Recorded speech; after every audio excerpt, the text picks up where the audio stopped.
Yo tengo temor de hablar de izquierda y de derecha porque la gente encasilla y es natural. Si por izquierda se me confunde con el Frente Amplio, yo no soy de izquierda.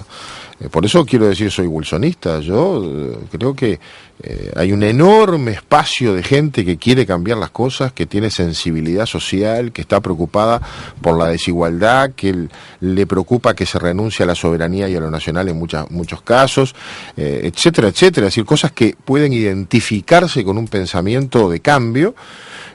Y no se siente representada por el Frente Amplio que hoy está en el gobierno, y muchos otros que tenemos, y creo que yo tengo historia en eso, un fuerte contradictorio con el gobierno de turno. Ahora, por ejemplo, en el propio Congreso del sábado, ustedes eligieron un tema para marcar una distancia fuerte: el debate a propósito de qué hacer con la ley de caducidad. Allí nada menos que Matilde, viuda de Héctor Gutiérrez Ruiz, fue quien habló del asunto. Supongo que eso tampoco fue ninguna casualidad. No lo fue, claro que no lo fue. Le pedimos que lo hiciera y le dimos una mano para recuperar algunos materiales, y ella, que tiene la autoridad moral para decirlo, lo dijo. Por eso está bueno que el partido tenga estas cosas, porque, yo le voy a decir clarito, a la izquierda hay que correrla por la izquierda, porque no es izquierda, porque no lo es. Entonces a mí me parece que hay cosas que hay que ponerlas en su lugar. ¿Qué dijo Matilde? Dijo, yo reuní firmas, junté firmas, y en la reunión había muchos que lo hicieron, entre ellos Jorge Larrañaga, en el año 88, bajo la consigna, el eslogan, un cartelito que llevábamos en la ropa que decía: yo firmo para que el pueblo decida. Y convocamos a la gente a derogar la ley de caducidad en aquel tiempo, siendo wilsonistas, todo, pero no estábamos de acuerdo.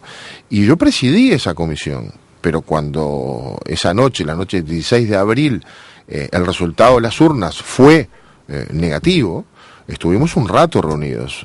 Casi todos los medios de prensa se fueron, se quedaron muy poquitos porque demoramos muchos en sacar una declaración. Hicimos una declaración. Y recordó, Tabaré Vázquez era integrante de esa comisión pro referéndum, era el tesorero. Y la redacción la hizo básicamente Corseñac. Y lo que decía, y lo leyó, es: las urnas han decidido que se mantenga la ley de caducidad y por lo tanto este tema está definitivamente laudado. Lo leyó, dice eso. Eso lo dijo Tabaré Vázquez, eso lo dijo Corseñac, eso lo dijo la comisión. Dice Matilde, y yo di la cara. Por lo tanto, más allá de que yo no estoy de acuerdo con la ley de caducidad, este tema está laudado. Y este es el tema que a los blancos nos unifica, porque entre los blancos todavía hay gente que no quiere esta ley.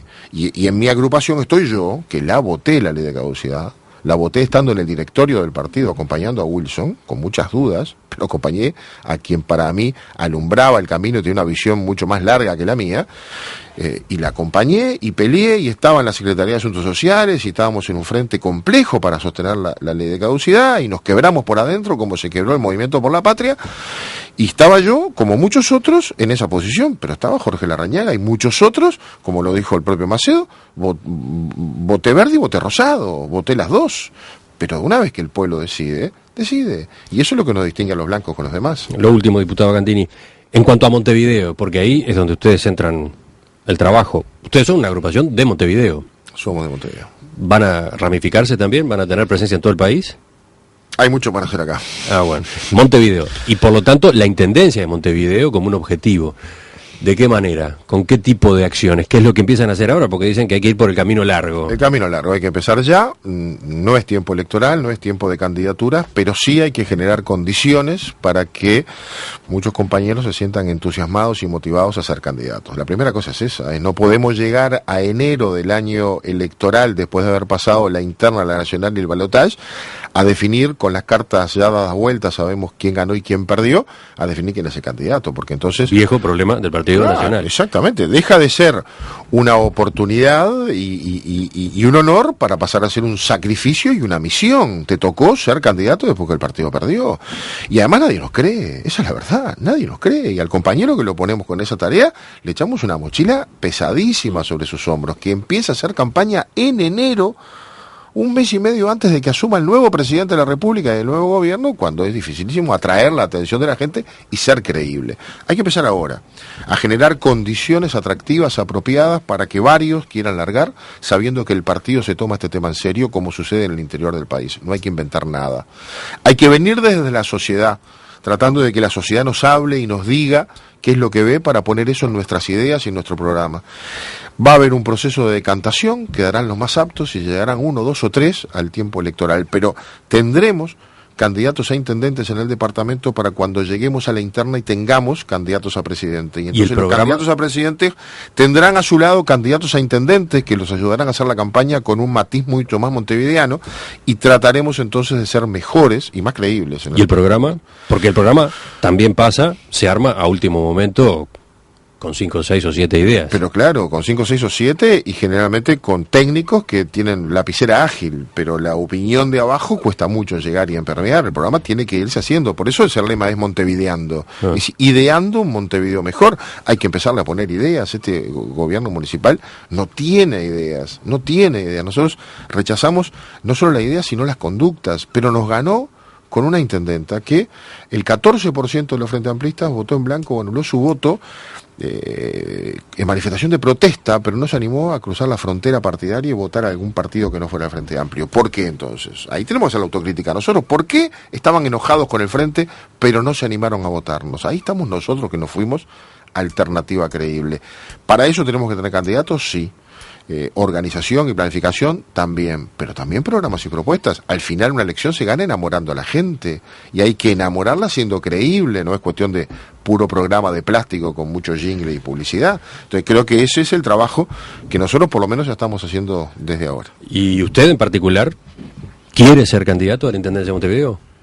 Porque esa es la pregunta obvia que cae enseguida de la audiencia. Sí, claro, pero si quisiera me proclamaba. No hay nadie quiere, es facilísimo. El partido dice, vienen y lo abrazan, lo felicitan, dice, por fin apareció uno. Yo creo que hay que generar condiciones, y si largamos uno solo ahora, también ese va a tener problema. Hay que generar condiciones, si hay competencia y hay condiciones, a mí me encantaría asumir el desafío para ayudar al partido.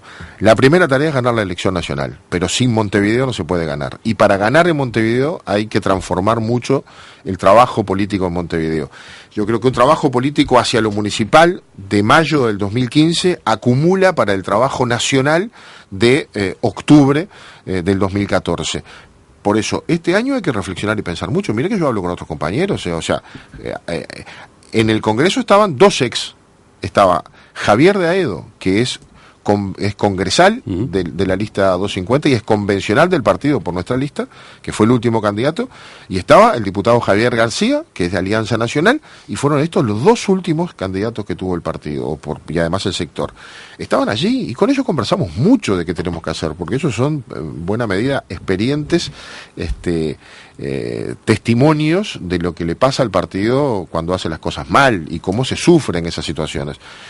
Hay que empezar desde ya, y a lo mejor el año que viene hay que empezar a poner nombres arriba de la mesa. Veremos allí cuáles son. Diputado Jorge Gandini, gracias por acompañarnos esta mañana. Con mucho gusto, ojalá haya servido para movilizar las opiniones de este tema. Los oyentes se han apasionado bastante, a favor y en contra. Está bien, eso es lo que mucho tráfico de mensajes.